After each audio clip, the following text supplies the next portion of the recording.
Quase não tinha mulher na família, era a primeira mulher, então tinha tudo pra ser ali uma Dondoca. Eu falei, eu não vou ser.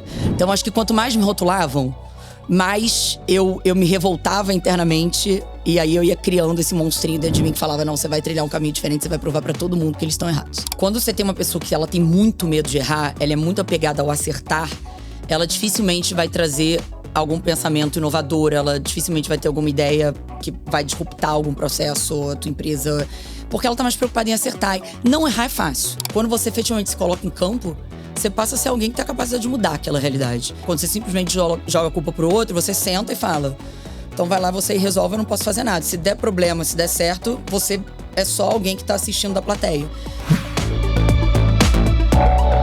Esse podcast é um oferecimento da BMW, líder em mobilidade premium. Esse é o podcast Lugar de Potência. Lições de carreira e liderança com o maior headhunter do Brasil. Afinal, tem 1,94 m. Vambora?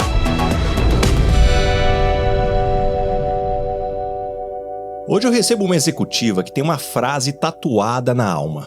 Não tenho talento para não ser feliz. E foi exatamente essa frase que guiou cada decisão de carreira nos últimos 20 anos, ajudando a construir o varejo digital brasileiro por dentro. Ela é carioca, filha única, sobrinha do Bernardinho, prima do Bruninho. Ela cresceu vendo alta performance de perto e decidiu construir a sua própria versão. Começou como estagiária numa Americanas.com que engatinhava no Brasil, passou pela construção do canal digital da Ricardo Eletro, pelo iFood, até chegar à Vtex, onde hoje comanda toda a operação do Brasil de uma das maiores plataformas de e-commerce do mundo. Agora, o que o currículo dela não conta é que ela não pede permissão, ela faz combinados. Com o time, com o marido, com os pais, com a filha. E foi assim que chegou onde chegou, sendo exatamente quem ela é. Rafaela Rezende, que honra ter você aqui no Lugar de Potência. Ai, Baso, fico até emocionada com a sua introdução. Obrigada, eu tava aguardando ansiosa por esse convite. É um prazer estar aqui. Ai, que demais, Rafa. E como você sabe, eu gosto de começar pelo começo. Me conta mais, aonde a cegonha te entregou? Tem executivo do varejo ou de empreendedor digital aí nessa família? Nada. Eu fui para um lugar totalmente diferente. E eu acho que isso tem muita relação com a primeira frase que você falou, eu não tenho talento para não ser feliz. E a verdade é que eu não me via como uma esportista, eu não me via como uma advogada, eu não me via tocando um restaurante, eu não me via como uma economista. E o meu primeiro emprego, ele foi, eu me lembro, uma indicação do meu avô. Eu fui para uma indústria que não tinha absolutamente nada a ver comigo para ser estagiária. E eu certamente fui a pior estagiária da empresa. E eu não me via ali, não me enxergava, não era feliz. E ali eu entendi, olha, eu preciso ir por mim mesma, eu preciso buscar meu caminho, eu preciso buscar minha felicidade. E foi o que eu fiz. Aí eu entrei no varejo, me apaixonei. E sou a primeira varejista, né? Bom, minha família tem, né, sócio de uma rede de restaurantes, mas esse tipo de varejo, de lojas americanas, eu fui a primeira a abrir a porta e que venham mais outros, porque é um mercado bem legal. E Rafa, nessa família, pai com rede de restaurantes, seu avô um advogado super respeitado, foi no mercado brasileiro. No meio dessa família, Bernardinho, Bruninho, crescer vendo de perto essas referências em alta performance, te gerou pressão, inspiração ou talvez um pouco dos dois ao mesmo tempo? Eu acho que os dois. Eu acho que certamente me inspirou muito, mas por outro lado, os homens de sucesso da minha família, que eu tô colocando sucesso enquanto carreira, as pessoas de sucesso, aliás, da minha família, eram todos homens. Então, eu acredito que eu entendi ali, em algum momento da minha vida, que para eu ter a voz que eu queria ter, para ter a liberdade que eu queria ter, eu precisava ir pro meu caminho e eu precisava ter sucesso, me encontrar, e eu acho que hoje eu abri portas para várias outras mulheres da minha família que vieram depois. Eu sou a primeira neta e depois de mim vieram várias. E a gente brinca, elas falam, obrigada, você abriu portas. Então talvez esse tenha sido o meu propósito. Então me inspirou muito, porque de fato eu via resiliência, eu via muito trabalho, eu via dedicação, eu via felicidade, eu via amor, eu via harmonia também ao mesmo tempo, um cuidado muito grande com a família. Mas eram todos homens. E eu falei, não, peraí, isso tá errado. Precisa ter uma mulher aqui nesse hall. E aí eu trilhei meu caminho pra chegar nesse lugar. E tem um ponto também muito interessante, Rafa, que eu vejo você falando que você se define como uma filha única bem resolvida. Muito. Mas a gente sabe que esse rótulo de filha única carrega peso, né? Talvez que batalha específica você travou para não virar, seja uma menina protegida ou que talvez o mundo pudesse esperar de você. Eu acho que eu fui o estereótipo da filha única durante muito tempo. Na verdade, assim, eu fui a mimada, eu fui a egoísta, né, dentro do estereótipo. Mas acho que a gente vai crescendo, a gente vai amadurecendo, e quando você entra no mercado de trabalho, você vê que o mundo, ele não é exatamente daquele jeito onde você domina aquela casa. E o filho único, ele domina. E eu tenho uma filha única, por escolha também. E eu entendi que eu precisava, de fato, evoluir em algumas questões. Então, tomei muita porrada no trabalho. Né, estagiário nas lojas americanas, trabalhava sábado, trabalhava feriado, com sol a pino no Rio de Janeiro. A gente estava lá trabalhando, varejo, Páscoa, Natal, em loja. Então, tive que tomar muita porrada mesmo para conseguir, obviamente, evoluir. E tinha esse preconceito. Esse preconceito sempre existiu e ele existe até hoje. Hoje, com 40 anos, quase 41, ele é muito menos do que tinha antes. Mas eu acho que tinha uma expectativas que pela família de que eu fosse, e por ser filha única, a primeira neta, de que eu fosse virar uma dondoca. E isso sempre foi muito falado, e quando eu era na escola eu não era uma boa aluna. Então tinha todo o caminho ali pra, putz, não é boa aluna, será que vai dar certo em alguma coisa? Filha única, primeira neta, né, da família, quase não tinha mulher na família, era a primeira mulher, então tinha tudo pra ser ali uma dondoca. Eu falei, eu não vou ser. Então acho que quanto mais me rotulavam, mas eu me revoltava internamente, e aí eu ia criando esse monstrinho dentro de mim que falava, não, você vai trilhar um caminho diferente, você vai provar pra todo mundo que eles estão errados.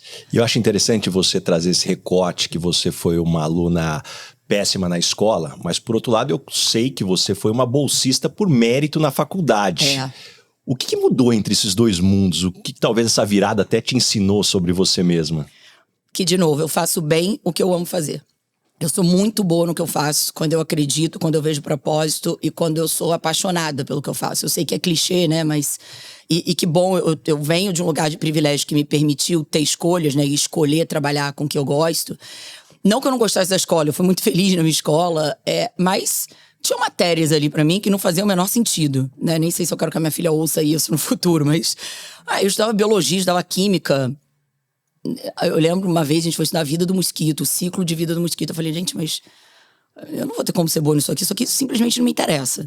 Quando eu fui pra faculdade, eu vi um mundo real muito mais próximo, assim, o mundo do que eu imagino, né, do que eu gosto, o mundo que eu entendo que eu me encaixaria, que é esse mundo executivo, que é o mundo empresarial, que é você efetivamente tocar uma empresa, liderar uma empresa. Então, ali eu me encontrei. E a partir do momento que eu me encontrei, passou a ser prazer. Não era mais só dever. Era prazer também. Então, eu não virei a primeira aluna da PUC porque eu quero ser a primeira aluna. Aconteceu porque, de fato, eu passei a ser uma pessoa que me interessava pelo tema, passei a estudar, passei a prestar atenção na aula. Aquilo me interessava. E aí isso aconteceu. E aí a gente falou rapidamente de Americanas, que você foi justamente trabalhar num lugar que tinha uma exigência de trabalhar de sábado, feriado, no verão carioca. Mas eu sei que você tinha outras opções de estágio, lá Shell, Infoglobo. Como é que foi esse processo de escolha?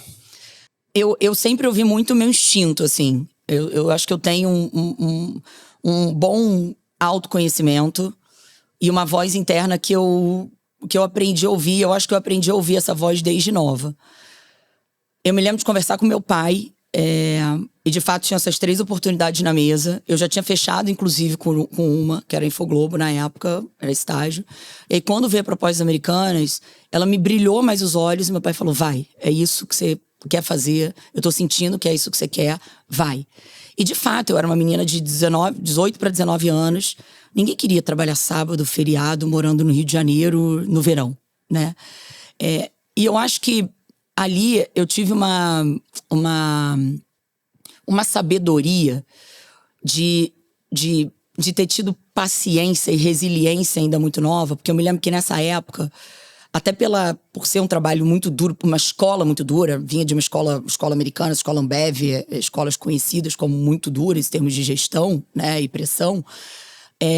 Muitos amigos meus saíram por mais que eles amassem e gostassem muito do que eles faziam, eles saíram por oportunidades tidas naquela época como melhores. Porque eles iam ganhar 20%, 30% a mais. E naquela época aquilo parecia ser algo muito diferente, trazer um poder de compra muito diferente.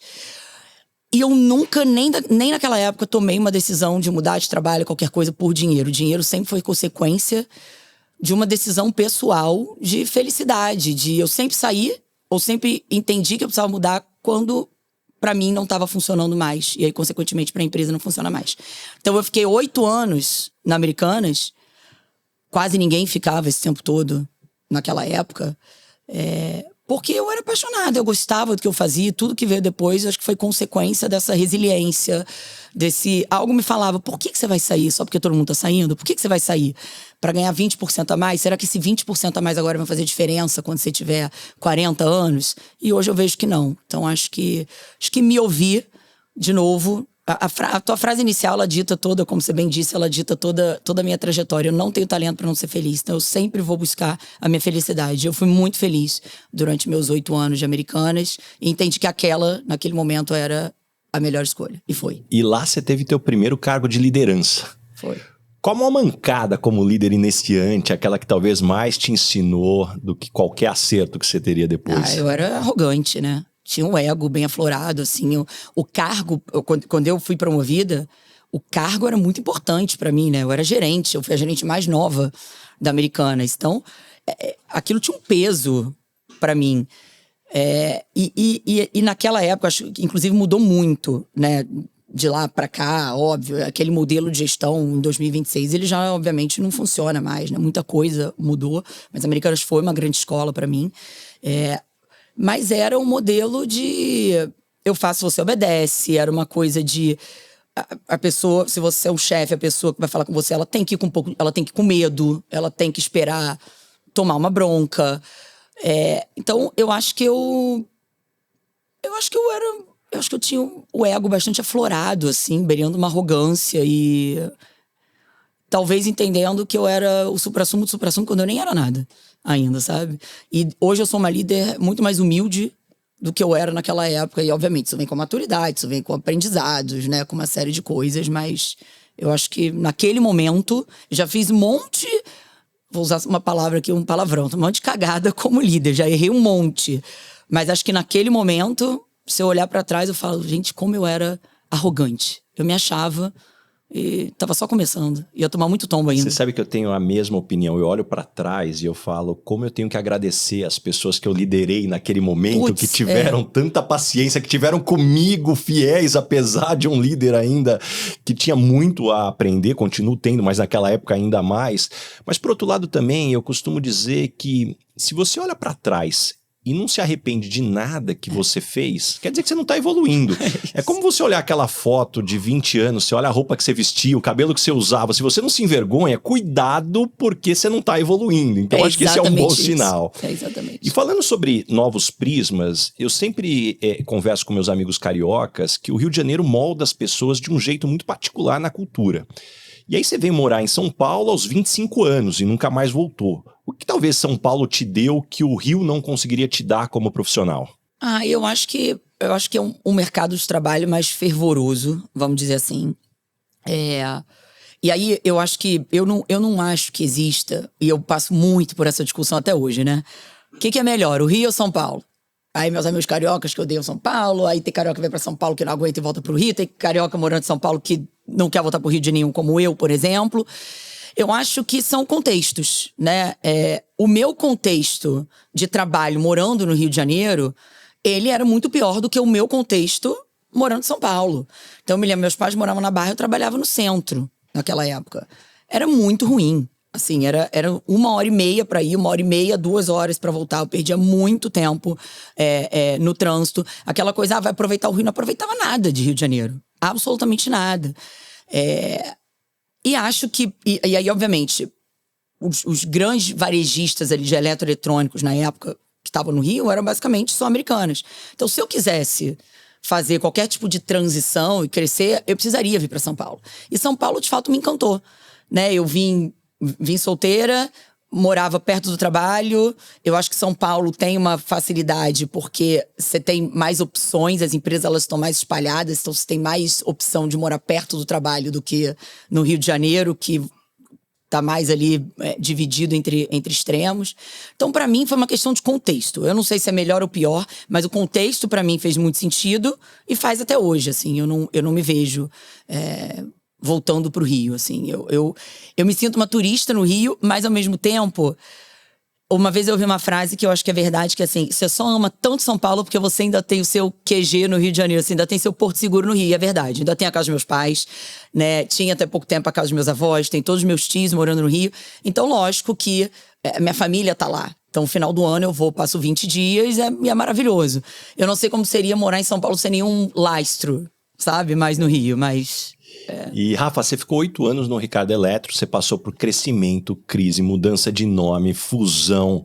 Me conta mais desse período que talvez ele te exigiu aí para você se tornar a profissional que você construiu. Eu acho que a época Ricardo Eletro, ela foi uma época de maturidade tanto pessoal quanto profissional, porque foi por ela que eu vim para São Paulo. E não só vim para São Paulo, mas foi a primeira vez que eu vim morar sozinha, né? Antes eu morava com os meus pais. Então aqui uma outra via de crescimento, de amadurecimento muito, muito maior, né? As roupas não apareciam por mágica na minha gaveta, né? Eu precisava efetivamente fazê-las estarem limpas na gaveta. Mas a Ricardo foi uma outra escola, assim, um outro tipo de varejo, com uma cultura, né, bastante diferente. Na época, quando eu vim, a gente veio para construir, amadurecer toda a operação do digital da Ricardo Eletro. Ele era uma operação apartada das lojas. Então, era um grupo de pessoas, a gente tinha autonomia para tocar o negócio, né, enfim, da forma como a gente entendesse. Eu me lembro que veio um desafio que era, desde o D1 a gente não pode perder dinheiro, porque a gente não tem pai rico aqui, então a gente vai precisar dar dinheiro desde o momento zero. Só que, obviamente, a gente tinha uma força de uma marca. E aí teve 5 anos depois, 5 anos depois, né, que eu comecei, teve um momento super importante para mim de carreira ali, uma virada de chave. Na época eu tocava o comercial da Ricardo, e aí o meu chefe na época me chamou na sala e falou assim, parabéns, você tá virando diretora executiva e você a partir de agora vai liderar a área de marketplace e você, a partir desse momento, é quem mais sabe desse negócio marketplace aqui na empresa. E eu não sabia nada, absolutamente nada. Era o momento do boom dos marketplaces no Brasil. Eu não sabia nada, ninguém sabia nada. Aí ali eu entendi, bom, esse cara acredita em mim, ele tá me promovendo e ele deu um recado muito claro que saia daqui imediatamente, comemore, mas saia daqui imediatamente e vai estudar. Porque daqui a 10 minutos você efetivamente precisa ser a pessoa que mais entende desse negócio aqui. E eu não entendia nada. Então, peguei um papel em branco, comecei a estudar, peguei contratos de Americanas via varejo na época para começar a ler Mercado Livre, entender o que era aquele modelo de negócio, entender como é que eu formaria um P&L. Então, para mim, foi um momento muito importante, um divisor de águas, porque eu praticamente empreendi dentro da empresa. Tinha uma área que era minha, que eu precisava construir do zero, era eu e um papel, formar time, fazer tudo do zero, até construir um business de verdade e que, por incrível que pareça, existe até hoje. E aí você sai do Ricardo Eletro grávida. Grávida. Com 2 propostas na mão. Né? Uma para continuar no varejo, outra para o iFood, com um pacote financeiro menor. Me conta um pouco como é tomar uma decisão tão grande num momento tão instável da vida. De novo, volto pro compromisso com a felicidade, né? Eu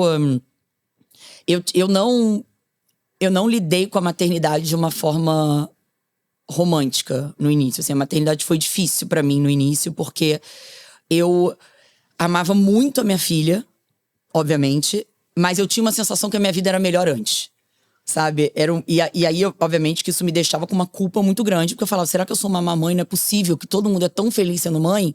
E eu acho que eu era mais feliz quando eu não era mãe, quando eu tinha mais liberdade. Ao mesmo tempo, eu amava minha filha mais que tudo, né? E aí, o que eu entendi naquele momento? Eu entendi, eu vou amar a maternidade a partir do momento que eu fizer combinados e que eu disser pro mundo como é o meu jeito de maternar, né? Como que é a minha maternidade, como que eu sou feliz dentro da maternidade. E aí, junto com esses pensamentos, veio a reflexão sobre o trabalho, né? Eu preciso chegou um momento da Ricardo em que não fazia mais sentido para mim, né? E junto com esse momento de reflexão, estava em licença maternidade, com todas essas reflexões sobre maternidade, vem essa coisa do trabalho junto, eu não estava mais feliz. E o compromisso com a felicidade é muito forte, né, o meu. Falei, eu preciso mudar. E aí eu tinha a opção de continuar numa zona de conforto, vamos dizer assim, né? Que era um varejo que eu sabia mais ou menos, obviamente teria desafios diferentes, mas eu sabia mais ou menos como lidar, conhecer o mercado e tal. Ou ir para uma empresa de tecnologia. E algo ali me dizia que eu precisava tentar, que eu precisava testar, que eu precisava viver um novo mundo. E por quê? Nessa época da Ricardo, do Marketplace que eu te contei, eu precisei construir uma plataforma, né? E eu vivi 4 meses dentro de uma software house, com um olhar de negócio, mas dizendo o que precisava, o que eu queria, como eu queria. E eu gostei daquele mundo da tecnologia, que até então era um mundo bastante distante, né, de mim. E aí eu falei, eu vou arriscar, né? Eu preciso tentar aqui alguma coisa diferente. Agora é a hora. E aí eu optei por ir pro iFood e me apaixonei pelo que é uma empresa de tecnologia. Me apaixonei pela ousadia, me apaixonei pela velocidade, me apaixonei pelo espaço para as pessoas poderem errar, me apaixonei pela cultura. E o iFood, para mim, ele foi um... Eu fiquei super pouco tempo lá, mas ele foi um trampolim para mim, pro que veio depois. iFood Benefícios vale pro seu time, pra sua empresa e é aceito em qualquer lugar. Aceita que vale mais e contrate já. E aí, 8 meses de iFood, chega uma ligação do Mariano. Oferecendo VTEX. Me conta um pouco mais desse momento, das conversas com o Mariano, que definitivamente uma coisa que não existe é conversa rasa com o Mariano. Me conta um pouco mais como foi essa abordagem. O Mariano é uma fortaleza, assim, pessoal. Ele é incisivo, ele é direto, ele fala o que ele quer, ele é intencional. Então, quando ele me ligou, ele falou comigo 2 minutos. Rafaela, Mariano da VTEX, seguinte, a gente vai abrir capital, preciso formar um time forte em Brasil, né, para focar na expansão, abrir Estados Unidos e tal. E quando é que você começa? Eu, não, Mariano, mas eu tô aqui há 8 meses, né, no iFood. Eu tenho histórias de 8 anos. Para mim tá 8 meses num lugar, inclusive 8 é um número cabalístico para mim, né? 8 meses num lugar era quase que uma derrota, né? O que eu construí em 8 meses? Era pouco, assim.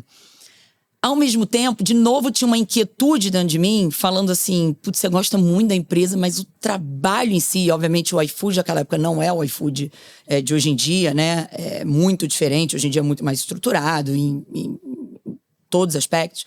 Mas naquela época eu tinha uma mentalidade muito de growth, cresce.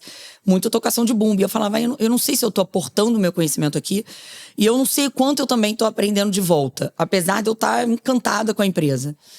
E aí, quando vem essa ligação do Mariano, a primeira vez eu achei uma loucura, eu conversei com ele a segunda vez, na terceira, na quarta, eu efetivamente estava dentro da VTEX. E para mim, a VTEX foi o melhor dos 2 mundos. Ela era empresa de tecnologia ousada, com sonhos ambiciosos, mas, ao mesmo tempo, ela depende de um conhecimento de varejo, um conhecimento de negócio que eu tinha, e tinha do lado do negócio, não do lado da tecnologia. Então, acho que eu aportei um conhecimento importante e a VTEX também me trouxe um conhecimento importante desse mercado, do lado da tecnologia, e eu do lado de quem opera, efetivamente, do lado do negócio, do lado do campo, do front de loja. E eu acho que foi uma decisão bastante acertada. Assim, o próprio iFood foi uma decisão acertada. Eu não olho para trás nesse lugar de...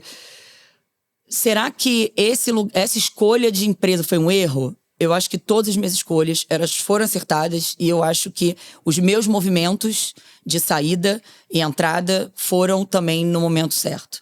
E eu não acho que isso é sorte, eu acho que isso é só intuição. Acho que é uma voz interna me falando e eu aprendendo a me ouvir. E, obviamente, ter uma rede de apoio, de família que escuta e que discute comigo e que obviamente, me ajuda a pensar em perguntas e trazer respostas que me levem para essas decisões. E ainda que a intuição te desse esse caminho que a decisão era certa de ir para a VTEX, você chega num mundo muito diferente, aonde tinha uma expectativa, puxa, você é especialista em varejo aqui, mas num mundo até de outro lado da mesa. Me conta um pouco mais, rolou síndrome da impostora? Como que foram aí esses primeiros meses? Os primeiros 6 meses eu tinha certeza que eu tinha sido contratada errada. Certeza absoluta. Eu me lembro de falar pro Mariano. Eu falei, Mariano, eu não entendo o que esses interlocutores... Eu entrei pra ter um contexto antes. Eu entrei pra liderar todo o time que cuida de clientes da Vetex no Brasil. Clientes pequenos, grandes, enterprise, SMB, médios, todos, o time estava comigo. E eu me lembro que as minhas interlocuções eram CIOs, CTOs, diretores de tecnologia, né? Você tinha diretor de digital, mas tinha um time técnico de interface muito forte. E eu me lembro de falar, Mariano, eu não entendo o que essas pessoas falam. A gente não fala a mesma língua, eu sou uma pessoa de negócio. E o Mariano falou pra mim, Rafa, a tecnologia ela é um meio para resolver um problema de negócio. O problema de negócio ele é fim. E disso você entende. Agora, você de fato não vai poder se abster de não aprender sobre tecnologia.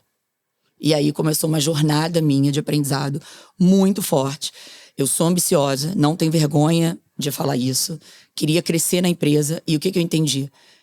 Eu só conseguiria crescer, eu tinha todos os meus soft skills e um monte de capacidades e habilidades, mas tinha um conhecimento hard ali que eu não tinha.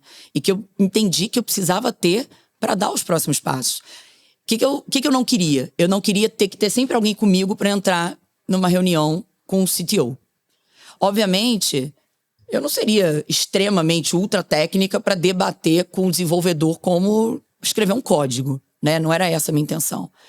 Mas eu precisava conseguir construir uma conversa, né? Liderar uma conversa por 1 hora, 2 horas com o CTO, fazer as perguntas certas, tanto para fora quanto para dentro. Eu tinha times técnicos que respondiam para mim. Se eu simplesmente me abstivesse de ter esse conhecimento, eu ia virar refém do que eles me dissessem. Né? Então, se eu não tenho o mínimo de conhecimento, o que o time técnico me fala para mim é lei. Eu simplesmente preciso acreditar. E aí, o conhecimento ele vem para eu ter a capacidade de fazer as perguntas certas, tanto para dentro quanto para fora. E aí começou uma jornada minha de aprendizado enorme. Eu chamei o menino do meu time e falei, olha, preciso que você me dê aula de tecnologia, sobre arquitetura de software, sobre nuvem, sobre API, eu preciso ter uma noção de código. Eu preciso aprender a falar sobre isso. Eu preciso sustentar uma conversa de pelo menos 1 hora com o CTO, com o CIO. E aí esse menino dava aula toda sexta-feira, 9 horas da manhã. O nome dele é Caio. Eu era chefe dele, mas naquele momento ele me liderava. Ele era o professor. E eu tenho old school, né? Eu tenho apostilas escritas. Eu tenho mais de 40 páginas de aulas escritas, com desenho, com uma série de coisas. E eu acho que esse conhecimento adquirido, ele me permitiu ter discussões muito mais profundas, né? A provar que eu tinha conteúdo quando eu chegava numa reunião. E eu acho que isso ditou ali os próximos passos da minha carreira, o sucesso. E tem uma história muito boa, que eu gosto de contar, que naquela época a gente ainda tem certificações dentro da Vetex, né? São provas, efetivamente. Provas super difíceis, discursivas. Tem 3 de negócio e 3 técnicas. Em níveis 1, 2 e 3. Quando eu entrei na Vetex, o Mariano, de fato, me apresentou para a Vetex como, olha, chegou a maga do varejo, né? Chegou essa menina que entende tudo de varejo, ela trabalha, 18 anos com isso, ela sabe tudo. E logo depois eu fui me propor a fazer uma prova de varejo, de business varejo, não era uma prova técnica. Uma prova de 4 horas, discursiva. Fui lá eu fazer a prova, falei, o que vai ter de tão difícil nessa prova? Dei uma estudada e fui fazer a prova, mas eu fui fazer a prova querendo efetivamente passar na prova, né? Fiz a prova. Eu e mais, na época, 200 pessoas na Vetex. E eu não passei na prova. Chorei. Liguei pro Mariano. Fiquei arrasada. Fiquei um final de semana deprimida. Falei, gente, agora vão descobrir que eu sou uma farsa. Né? Porque a maga do varejo fez uma prova de negócio sobre varejo e não passou. E aí, várias pessoas do meu time começaram a me ligar. E na época tinha um time bem grande, era o maior time da Vetex em número de pessoas, né, do lado do negócio. E muitas pessoas começaram a me ligar falando, Rafa, eu fiz a prova e eu não passei porque o meu cachorro, entrou na sala, eu não passei porque minha filha me atrapalhou, eu não passei porque eu não tava querendo mesmo passar, eu não passei porque eu não fiz a prova direito, eu não passei porque, eu não estudei. E eu falei, tem alguma coisa muito errada, tá todo mundo me ligando pra se justificar do porquê que não passou na prova, sendo que eu não perguntei pra ninguém se a pessoa tinha passado ou não na prova. Eu não tinha passado na prova. Eu não tava com a expectativa, talvez, que ninguém passasse. Talvez a obrigação de passar fosse minha, que vim do varejo e que liderava todo aquele time, e não deles. E aí eu chamei todos eles numa sala Falei, olha só. E acho que foi meu primeiro ato de liderança, assim, o primeiro, acho que marcou dentro da Vetex. Chamei todo mundo numa sala e falei, olha, eu venho do varejo, trabalho há 18 anos com isso. Me propus a fazer a prova. A minha filha não entrou na sala, eu não tenho cachorro. Eu fiz a prova querendo passar na prova. Eu fiz direito, eu me dediquei e eu não passei. Só que o meu compromisso com vocês é que eu vou continuar tentando passar uma consequência. Né? A beleza do negócio, a beleza de se fazer uma prova é que quando você vai fazer uma prova, você se prepara, você busca se preparar. Então, o que foi de mais grandioso ali? Eu entendi que tinha um monte de coisa que eu não sabia. Eu achei, de fato, que eu era maga do varejo. Quando eu fui fazer a prova, quando eu entrei na Vetex, eu descobri que tinha um monte de conhecimento que eu não sabia. E olha que legal você receber um resultado de uma prova e dizer, olha, nessa dimensão, nessa e nessa, você não tem conhecimento suficiente. Vai estudar. E foi o que eu fiz. E aí eu passei na prova, na terceira tentativa.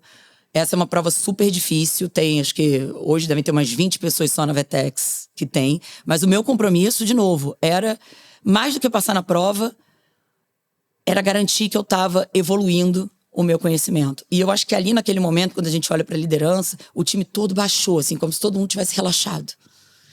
E aí eles entenderam que eu estava bem menos preocupada com o passar e bem mais preocupada com que eles corressem atrás de um conhecimento, que eles evoluíssem em conhecimento e que eles assumissem para eles mesmos que eles não tinham o conhecimento necessário para que a gente chegasse onde a gente queria chegar. E aquilo, para mim, era mais importante.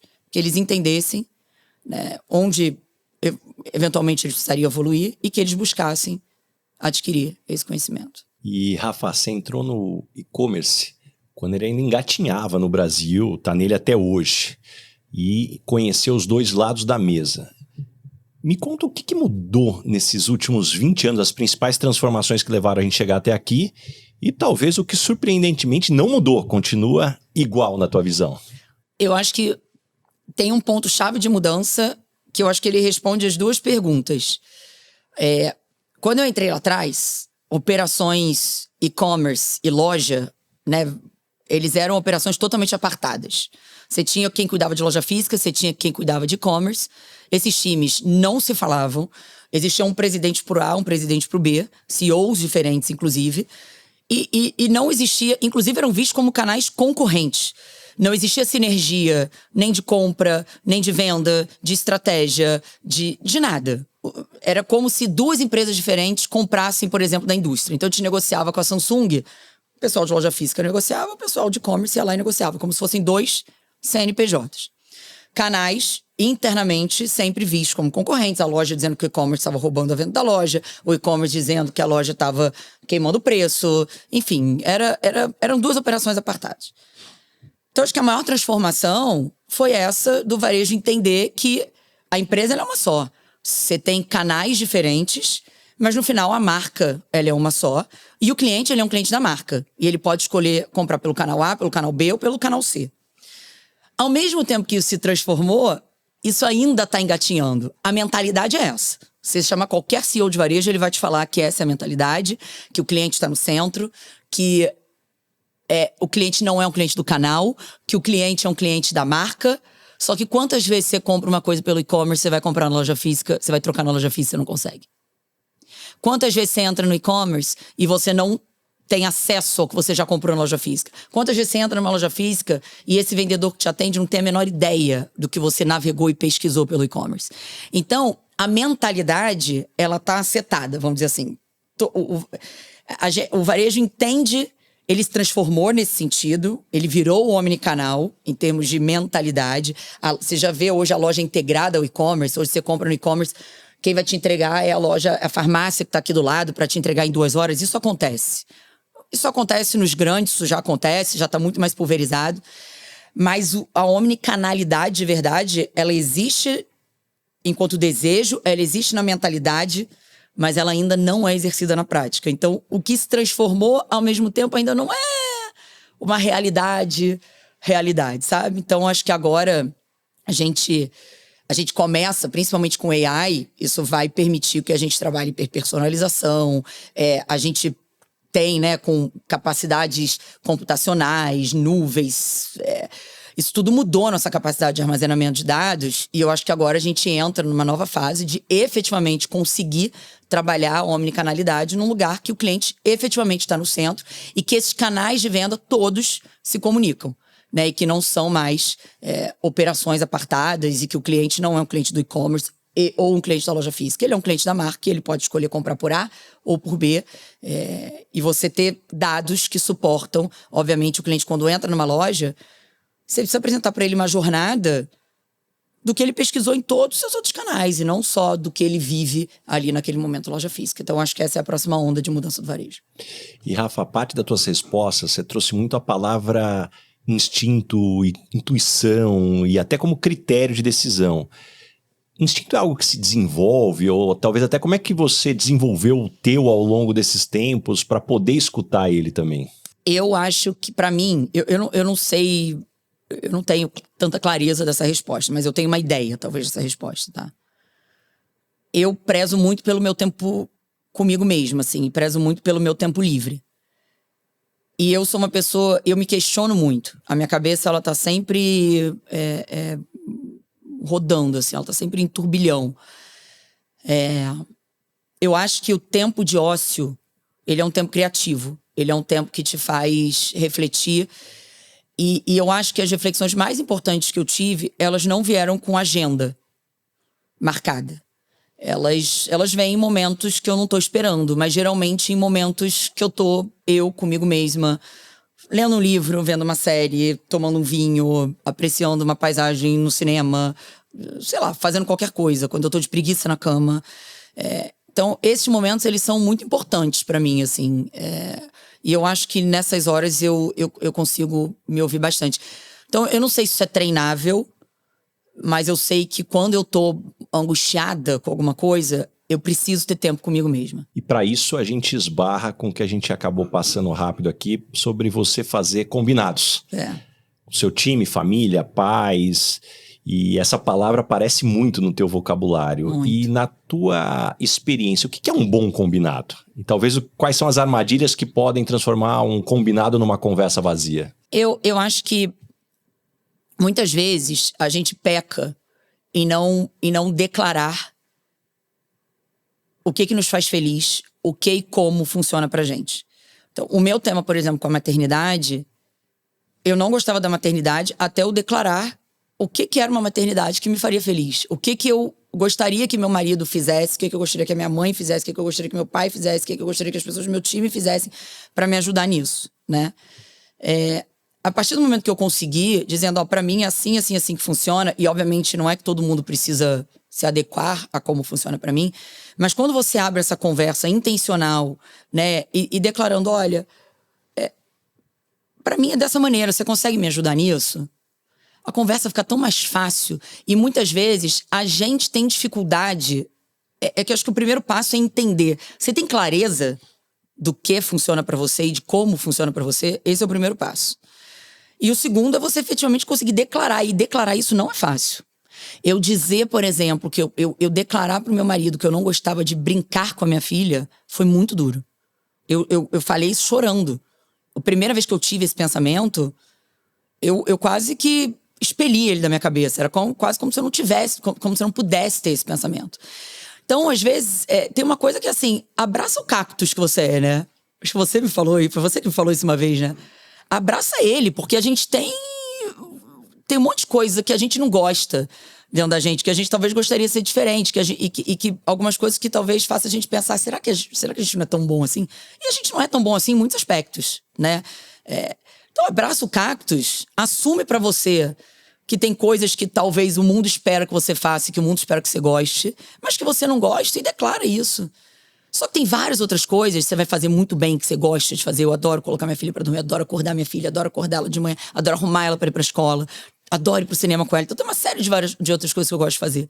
Por que a gente tem tanta dificuldade em dizer, né? Em dizer também essa parte do cactus que a gente tem internamente. Então acho que é declarar, mas declarar com uma intenção, não é declarar na briga, né? É declarar querendo efetivamente chegar em algum lugar, né? mostrando que a partir daquela conversa a gente certamente vai chegar num lugar melhor. E foi o que eu fiz com meu marido, com os meus pais, em relação à maternidade. Foi o que eu fiz dentro da Vetex. E pra mim funcionou muito bem. Eu tenho vários combinados feitos. E a beleza da maturidade é que também a gente vai ressignificando o que é o sonho, o que são os nossos sonhos, o que é sonho material, o que vai caindo por terra, o que vai ocupando o lugar deles. Me conta um pouco mais como isso tem sido pra você. Eu tô nessa fase, né? Porque eu fiz 40 ano passado, faço 41 agora. Eu não vou dizer que foi no dia do meu aniversário de 40 que tudo mudou, mas fato que nessa fase eu passei a me questionar muito mais sobre quem eu era de verdade, o que eu gostava de verdade, o que eu queria de verdade. Eu sempre fui muito ambiciosa.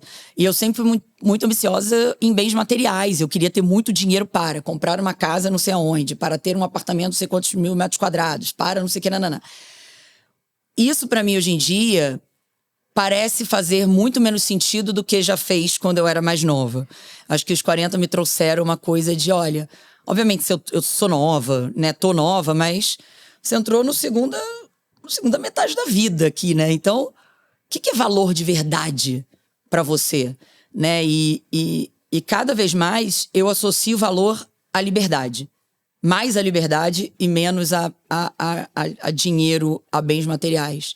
Obviamente que para eu ter liberdade, eu acho que a liberdade ela está condicionada ela tem uma condição financeira ali, né? Ela tem uma relação com a tua capacidade financeira para você ter poder de escolha, você ter quanto mais livre-arbítrio, etc.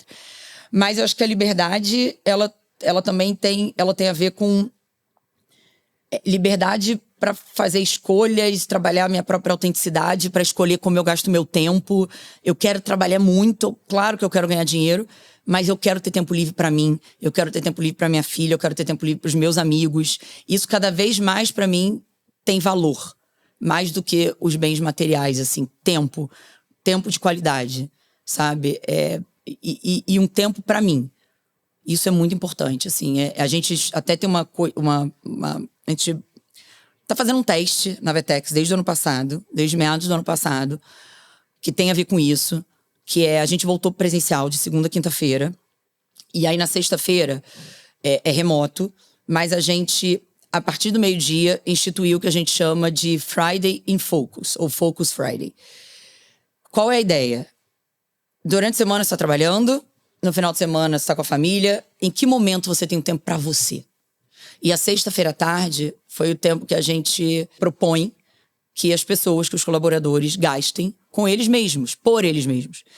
E a sexta-feira à tarde o que a gente pede declara como você está gastando esse tempo, como você acha que esse tempo te ajuda. Obviamente ninguém controla isso, né? Mas a declaração, ela é muito mais para fazer o colaborador pensar num compromisso com ele mesmo e não simplesmente usar esse tempo... Ser intencional. Pra ser intencional, exatamente. Então você pode ler um livro, você pode dormir, você pode fazer uma massagem, você pode sair com amigos, você pode jogar futebol, você pode fazer um curso, você pode fazer o que você quiser. Mas a declaração, ela transforma esse tempo num tempo que foi pensado, num tempo que, de fato, tem uma intenção de ser usado para alguma coisa que vai te trazer valor. E a gente acredita que isso, no final, tem um ganho de produtividade, traz um autoconhecimento, faz com que as pessoas trabalhem sua própria autenticidade, tenham tempo com elas mesmas e que, obviamente, isso volta depois em termos de resultado e tal.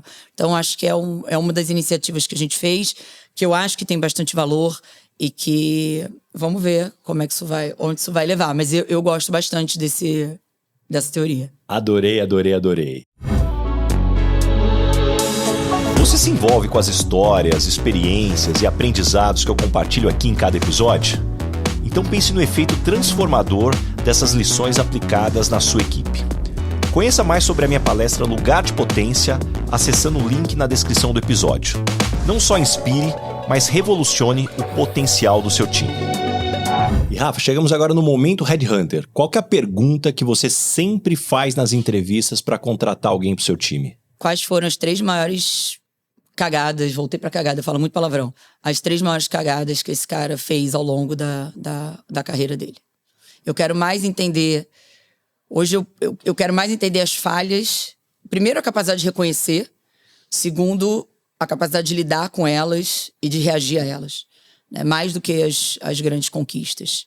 E a gente vê muito pouca vulnerabilidade em entrevistas. Assim, bom, você sabe muito mais do que eu, mas... Eu adoro o ponto que você trouxe, porque eu costumo brincar que currículo é que nem lápide de cemitério, né? Não tem coisa ruim, né? Você nunca vai no cemitério, aqui morreu um sacana devendo pro cunhado, né? Só tem exemplos de seres humanos e o currículo é assim. E eu costumo provocar que, assim, eu não quero contratar alguém que nunca errou. Exatamente. Porque ele vai vir errar na minha empresa. Eu quero alguém que já errou bastante por aí, aprendeu e não vai me deixar errar. Até porque, vamos combinar, que currículo é muito mais uma lista do que a gente não quer fazer mais do que uma lista do que a gente quer continuar fazendo. Então, acho que a gente tem que tratar isso de forma mais aberta. E eu acho que o erro ele tá muito ligado à inovação, na minha visão.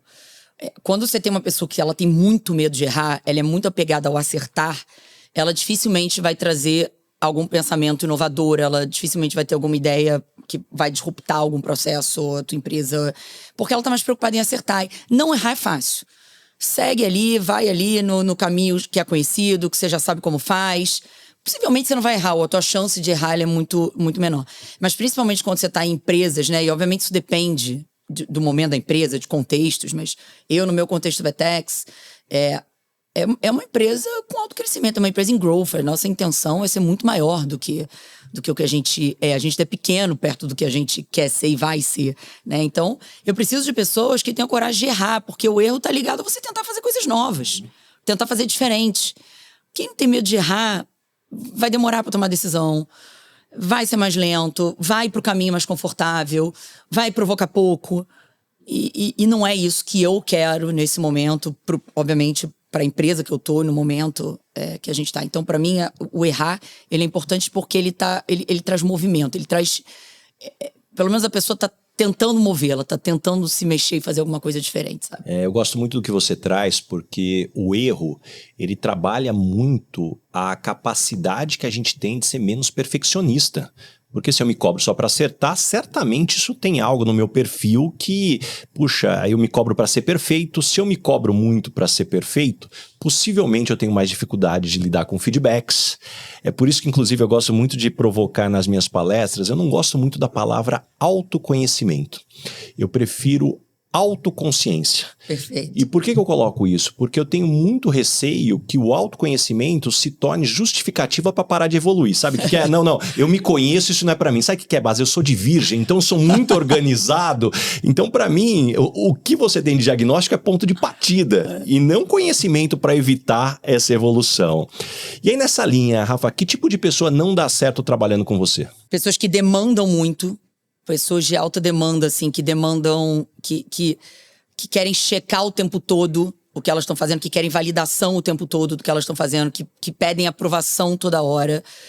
Acho que pessoas de alta demanda, que querem ali um micromanagement, que querem atenção, que precisam falar com você toda hora, assim. O meu estilo de liderança, ele é muito mais solto. Eu não gosto de 1 a 1. Eu não gosto de reunião com hora marcada eu não gosto. Acho que quando você precisa falar com alguém, você vai lá, chama e fala. Essas coisas muito estruturadas, assim, comigo, elas não funcionam. Isso, inclusive, eu penso, eu não sei se eu seria uma boa executiva numa empresa muito, vamos dizer, estruturada no sentido de controlada, com muitos processos muito bem definidos e... Eu não sei, assim, 1 a 1, feedback 360, 420, essas coisas. Acho que tem seu valor, mas eu sou muito mais não sei, do momento de tratar de uma maneira informal do que de tratar processos muito, muito formais, assim. Então, o cara da alta demanda, a mulher da alta demanda, comigo não funciona bem. E quando as pessoas não gostam de você no ambiente de trabalho, normalmente qual é o motivo?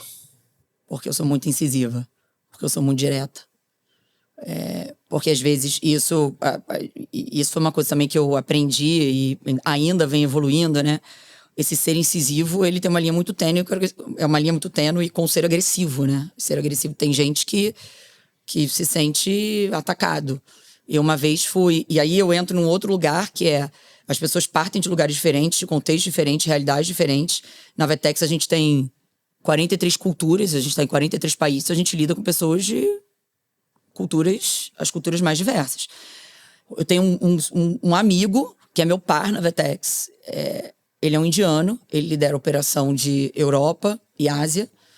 Ele é um querido, é amigo, mas a nossa primeira reunião, enquanto pares, foi treta, assim, pesada. A gente brigou a ponto de quase levar para compliance. Porque a gente foi negociar um negócio e ele me achou... Eu queria resolver logo. Eu fui direto ao ponto, fiz uma proposta, falei, essa é a minha proposta, você me disse aceita ou não aceita. Ele, na cultura dele, ele queria negociar, ele queria conversar, ele queria trazer contexto, ele queria explorar muito mais o cenário. E eu queria resolver. Então ele me achou extremamente agressiva, e ele não tá errado. Para ele eu fui, e de fato, talvez eu não devesse ter conduzido daquela maneira. E eu achei que ele estava tomando meu tempo. Porque a gente podia resolver muito mais rápido, não precisava tomar 1 hora ali. Então, acho que talvez principalmente quando a gente lida com diferentes culturas, eu acho que é importante tatear um pouco, né, onde você está pisando, contextos, cenários, culturas. Mas eu acho que é isso, assim, pessoas... Eu sou agressiva no jeito de lidar com as coisas. E tem um ponto, Rafa, a gente já se conhece há algum tempo, então eu tenho muita abertura para te fazer essa pergunta. Não é só sobre cultura. A gente sabe que mesmo no Brasil, uma mulher que é incisiva é lida de uma forma diferente do que um homem é incisivo. Você tem a voz grave. Muito. Já não é o padrão típico da voz das mulheres. Então a gente sabe que tem muita coisa dentro se a gente colocar da neurociência aqui que vem estudando sobre esses elementos. E o que você aprendeu sobre isso também? Eu recebo algumas perguntas de, você acha que você precisou se moldar, né, para chegar... Eu não tenho essa resposta. Conscientemente, eu não acho que eu me moldei. Inconscientemente, pode ser que eu tivesse me moldado. Como eu te falei lá no início, você conhece essa história, minha família, os homens de sucesso no sentido trabalho, as pessoas de sucesso de trabalho são homens. Então talvez eu tenha me aproximado um pouco do que é ser mais agressiva, ter uma voz mais firme, ser mais... para talvez me aproximar desse perfil, talvez inconscientemente. E eu acho que a verdade é que isso me ajudou a chegar até aqui. Ontem eu estava falando sobre isso. E talvez hoje eu tenho eu só mentoro mulheres, né? Eu não tenho hoje vagas exclusivamente para mulheres, mas eu só mentoro mulheres exclusivamente. Muito por isso, assim, porque eu não acredito... E mulheres da minha geração que estão em cadeiras altas, geralmente elas têm um perfil parecido com o meu. Você dificilmente vê uma mulher doce, né, numa cadeira executiva de alta gestão. E eu acho que hoje eu lido com uma geração nova que tem uma perspectiva diferente, tem muitas mulheres muito doces, tão capazes quanto, com conteúdo, que têm a capacidade de fazer e que talvez elas sofrem durante esse processo justamente por essa falta de agressividade, vamos dizer assim. E hoje eu acho que... E eu não concordo com isso, tá? Eu não tento transformar essas mulheres em mulheres agressivas. Pelo contrário, hoje talvez o meu propósito seja em abrir espaço e falar sobre isso para que essas mulheres, do jeito que elas são, na autenticidade delas, do jeito delas, obviamente, né, as que quiserem e que lutarem por isso no sentido de ter conteúdo, de se prepararem e serem capazes, que elas cheguem também nessas cadeiras, né? Porque você não pode... Você tem homens de todos os tipos ocupando essas cadeiras. Você tem os mais agressivos, os menos agressivos, os mais fofos, os menos fofos. Você olha pra mulher, não. Você só tem as mais agressivas. Por quê? Então, acho que hoje a minha luta, vamos dizer assim, é falar sobre isso e questionar isso para que outros tipos de mulher, não só as do meu tipo, vamos dizer assim, ocupem esses lugares. E o que você gostaria de perguntar para o Baza? Bom, você já me mentorou praticamente. Outro dia a gente fez quase que uma mentoria aqui, né? Eu vou te fazer a pergunta que eu fiz, a mesma que eu faria para alguém que eu estivesse entrevistando. Qual foi maior erro da tua carreira até aqui? Ligado à gestão de pessoas, para mim o meu maior erro é não deixar a preguiça ou o incômodo de lidar com situações difíceis para depois. Porque hora ou outra a gente lida com pessoas diferentes da gente e por isso a gente classifica elas como difíceis, porque elas são diferentes da gente.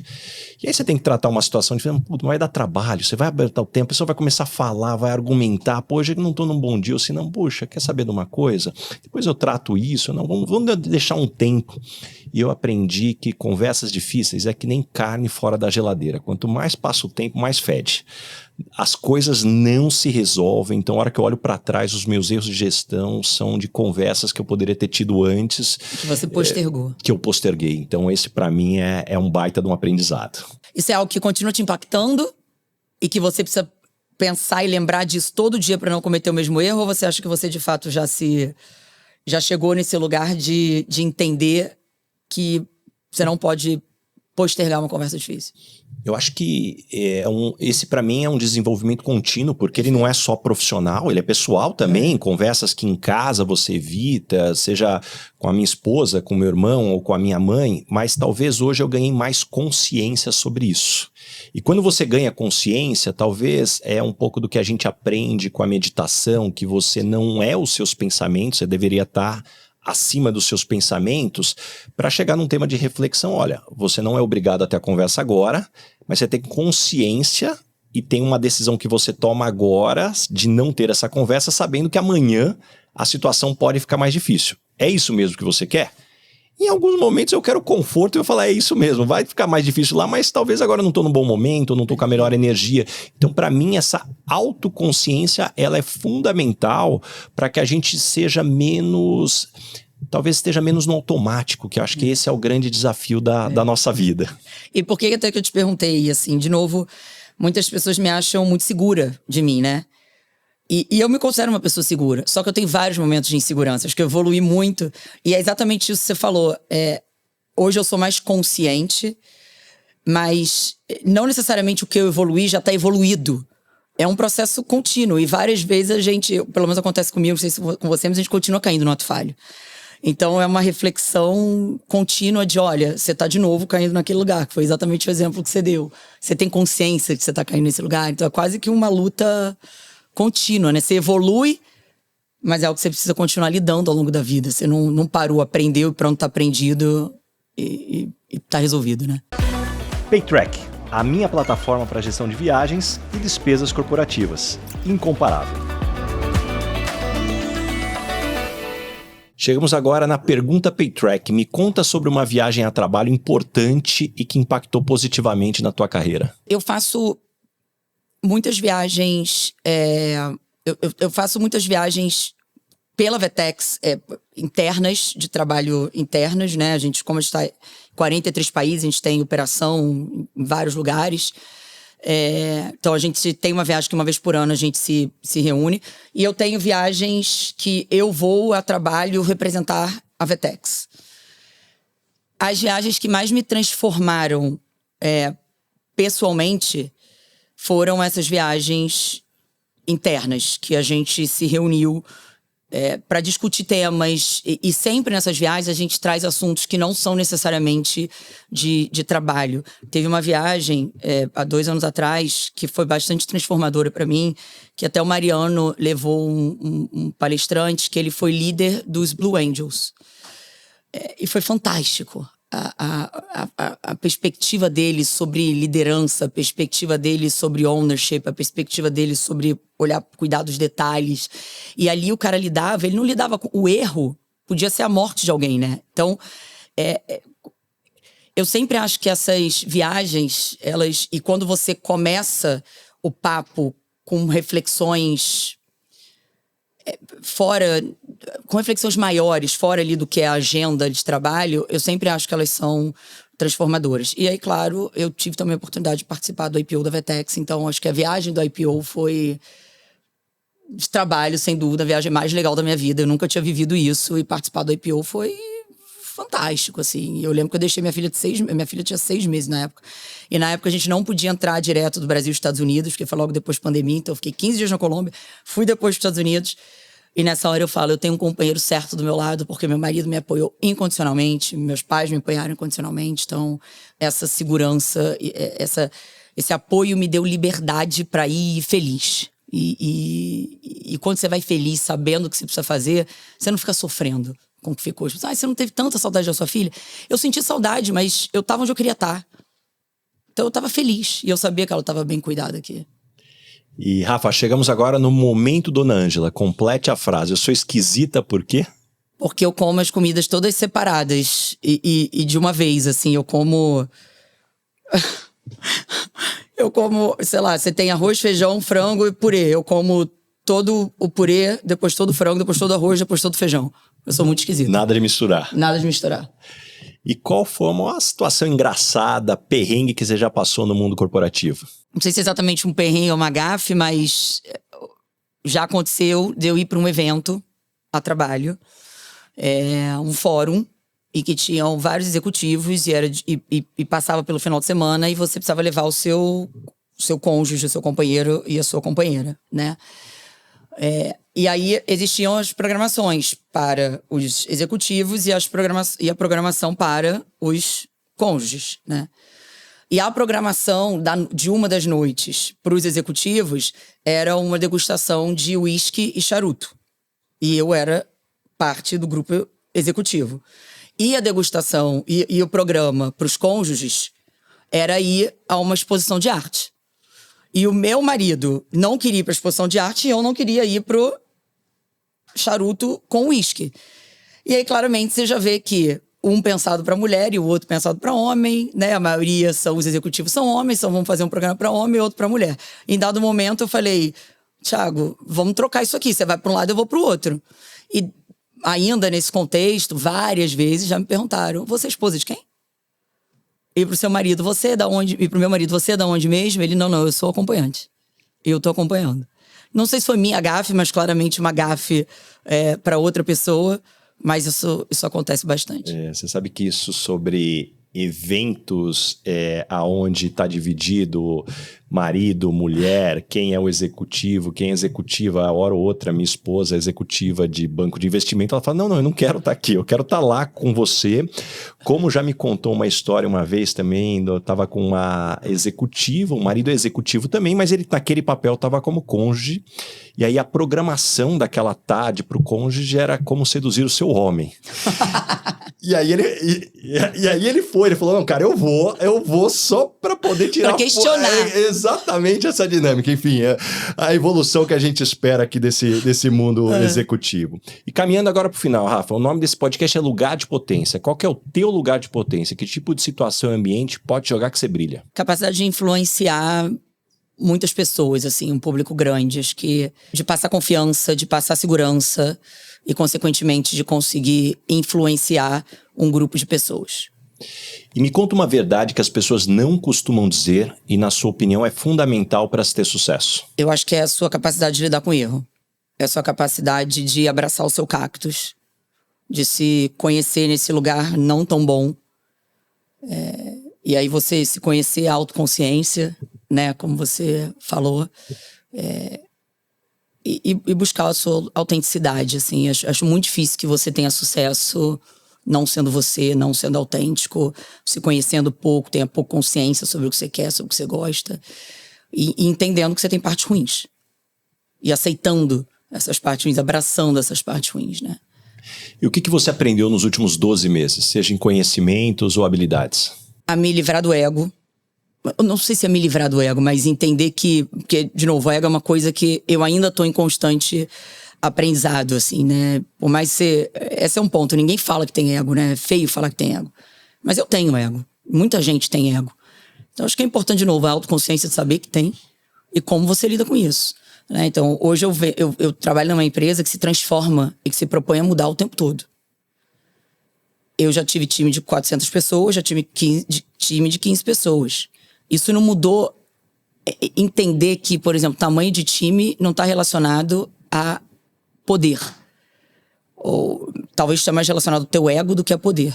A gente fez uma mudança recente, grande na Vetex, em que eu perdi quantidade de pessoas, vamos dizer assim. Só que isso não é sobre mim, isso é sobre o que a empresa precisa fazer para chegar onde a gente quer chegar. E foi super difícil no início. E lidar com isso, lidar com isso internamente foi muito difícil. Hoje eu estou num lugar muito melhor do que eu estava 6 meses atrás nesse sentido. Mas eu acho que por um aprendizado grande em relação a isso, em relação a ego, em relação a acho que é ego mesmo a palavra, sabe? Então, lidar com isso foi um aprendizado grande. para mim nos últimos 12 meses. Porque até então, quando eu olho para a Vetex, eu estava só, vamos dizer, aumentando. Desde que eu desde que eu entrei na Vetex, eu estava só ganhando, crescendo. A partir do momento que você começa a diminuir, e não é um diminuir pela Rafaela, porque a Rafaela não está sendo capaz, porque o outro não está sendo capaz, por uma necessidade muito maior do que a Rafaela, que é uma reorganização da empresa para viver e thrive no mundo de AI. As empresas no mundo da AI, não tem como elas se organizarem do jeito que elas se organizavam antes. Tudo mudou. Tudo vai mudar. A gente precisa pensar sobre isso. E isso vai impactar os executivos no tamanho das cadeiras deles, no tamanho dos times deles. E eu acho que é importante a gente saber lidar com isso. E eu vivi isso nos últimos 12 meses. E deixa algumas dicas de fontes de conhecimento. Como é que você se mantém informada e se desenvolve? Em soft skills, eu tenho um livro que eu gosto muito. Primeiro que, só antes, uma coisa eu já te falei. Você é o perfil, não é brincadeira, não é puxa-saquismo. Mas o seu perfil no Instagram é o perfil que eu mais gosto de seguir. E não necessariamente porque você fala algo que eu nunca na minha vida tinha pensado, mas porque você consegue traduzir o que eu já pensei sobre, não conseguia colocar em palavras, eu não conseguia colocar no papel, eu demorava 1 hora explicando, você coloca lá uma frase que eu falo, é isso, gente, é isso. E eu te reposto várias vezes. Então, você é um cara importante pra mim. Tem um livro que eu li que chama Extreme Ownership, do Jocko Willink. Ele liderou uma das equipes mais condecoradas dos Estados Unidos durante a guerra do Iraque. E ele fala sobre essa capacidade de você tomar para si a responsabilidade, né? Muitas vezes, quando essa responsabilidade parece não ser sua, né? Mas você tomar protagonismo daquela decisão, daquela ação. E esse protagonismo te coloca num lugar de ser capaz de mudar aquela realidade, né? Quando você simplesmente joga a culpa pro outro, você senta e fala, então vai lá você e resolve, eu não posso fazer nada. Se der problema, se der certo, você é só alguém que está assistindo da plateia. Quando você efetivamente se coloca em campo, você passa a ser alguém que tem a capacidade de mudar aquela realidade. E é difícil, é um livro muito difícil, porque ele não é um livro necessariamente prazeroso, ele não é um livro que na hora você fala, tá fazendo muito sentido, mas ele é um livro que ele traz reflexões profundas e que você vai entendendo, absorvendo ele ao longo da vida. Eu indico muito esse livro. E acho que em conhecimento de hard skills, assim, eu leio bastante notícias e tal, e vou para NRFs da vida, né, fóruns da vida que tem discussões sobre o meu mercado. Mas eu acho que o que eu mais aprendo é no dia a dia, em reuniões, ouvindo pessoas com perspectivas diferentes. A gente está num momento com muita informação. O que vai ser dessa coisa da AI, né? Eu não tenho essa resposta. Então é importante ouvir, ter uma escutativa para ouvir contrapontos e formar. Acho que é a sua ideia, assim. E me indica 3 pessoas bacanas para eu convidar para esse podcast e ter uma conversa como essa. Que você ainda não tenha... Que eu ainda não tenho entrevistado. Que eu ainda não tenho entrevistado, né? Com certeza, o Mariano. O Mariano, preciso trazer muito ele aqui. Você precisa trazer pegar um dia aqui, pegar uma agenda dele no Brasil aqui, trazer ele para cá. Você precisa trazer o Mariano. O Mariano ele é fantástico. Eu não sei se você já teve a oportunidade de conversar com a Daphne. Ainda não. A Daphne, ela é fundadora da Todas Group. Ela faz um trabalho muito legal para acelerar carreira de mulheres no mercado corporativo. Então, é um tema que é uma luta minha. E ela é mentora de várias mulheres e ela tá presente em várias empresas. E ela é uma mulher fantástica, ela tem uma consciência muito grande do que é o propósito dela. E ela faz isso com muita seriedade, com muito conteúdo. Não é... Tem muita gente vazia, né? Que traz e que levanta a bandeira com muito pouco conteúdo, com muito pouca profundidade. A Daphne é uma mulher fantástica, assim. E ontem eu tive o prazer de conhecer uma outra mulher fantástica no evento que eu tava, que é a Daniela. A Daniela, ela foi presidente da Caixa Econômica. E é uma mulher, assim, conheci ontem, mas eu me apaixonei por ela. Inclusive, eu tô fazendo um convite pra ela palestrar no Vetex e ela nem sabe ainda. Vou mandar uma mensagem pra ela assim que sair daqui. Eu acho que são três boas dicas. Adorei, pra que você lista. conversar. Uma mulher fantástica do mercado financeiro. E assim, foda. E uma pergunta que eu faço Para todo mundo que passa por aqui, não vou deixar você embora sem me responder. O que é felicidade para você? É você estar perto do teu propósito e você estar perto do que você... do teu caminho, assim. Eu acredito que as pessoas, elas têm um propósito delas, assim, elas têm um caminho, elas têm um destino, elas têm algo que elas vieram fazer nesse mundo. E eu acredito que felicidade é quando você consegue aproximar as suas ações e o teu dia a dia, a tua dinâmica desse teu destino, de quem você é na essência, né? E você também me trouxe uma coisa muito legal, que é... A gente costuma falar sobre felicidade em temas muito grandiosos, né? Felicidade é eu fazer um mochilão, felicidade é quando eu estou viajando com a minha filha, felicidade é quando eu estou numa festa. Mas a felicidade, você me deu um homework, que é escreva as 100 coisas que te fazem feliz. E é difícil, porque você consegue escrever 20, você não consegue escrever 100, porque quando você passa dos 20, passam a ser coisas corriqueiras, né? Então, acho que essa dica que você me deu me fez pensar sobre isso. A felicidade, ela é a soma de ações que a gente tem no nosso dia a dia. Ela não é uma viagem que você faz uma vez por ano, ela é a soma das nossas ações diárias. Então, eu realmente acredito que a felicidade, tua capacidade de ser feliz está relacionada à tua capacidade de se aproximar do seu destino, da sua autenticidade, de quem você é por essência. Adorei, adorei, adorei. Pra gente fechar aqui, Rafa, como é que as pessoas te encontram? Que projetos que vem pela frente? Tem meu LinkedIn. Eu tenho um Instagram que não é aberto, a gente vai precisar fazer uma mentoria sobre isso. Por que meu Instagram não é aberto? Ele não é aberto, mas tá lá, Rafaela_Rezende. Aqui eu vou te contar, eu aceito todo mundo que eu tenho pelo menos um amigo em comum. Porque eu só não aceito pessoas que eu simplesmente não tenho nenhum lastro comigo, eu fico com medo, ainda tenho muita foto da minha filha ali. Mas no LinkedIn tá ali. No LinkedIn eu tô ali, tá aberta, podem me seguir, podem acompanhar. E agora a gente vai ter o maior evento Digital Commerce do mundo, que é o Vetex Day, dia 16 e 17 de abril, aqui em São Paulo, com grandes nomes do varejo, da indústria, nomes que vêm transformando esse mercado de comércio digital. E não só sobre isso, a gente vai ter Rick Basaglia falando com a gente lá também. E a gente traz outras reflexões também sobre liderança, sobre carreira, obviamente também sobre o mercado, mas acho que é um evento que traz um conteúdo de altíssimo nível, então convido todos a estarem lá 16 e 17 de abril de 2026 em São Paulo. Adorei, adorei, adorei. Rafa, obrigado por abrir tua agenda. Quanto tempo a gente queria gravar essa conversa? Eu tenho certeza que todo mundo que nos escutou até aqui saiu com páginas e para anotações, muitos insights, muitas lições. Aliás, aproveita já quem está nos escutando para compartilhar esse episódio com todo mundo. Muito obrigado mesmo. Obrigada, um prazer estar com você sempre, tá? Valeu, obrigado. Obrigada.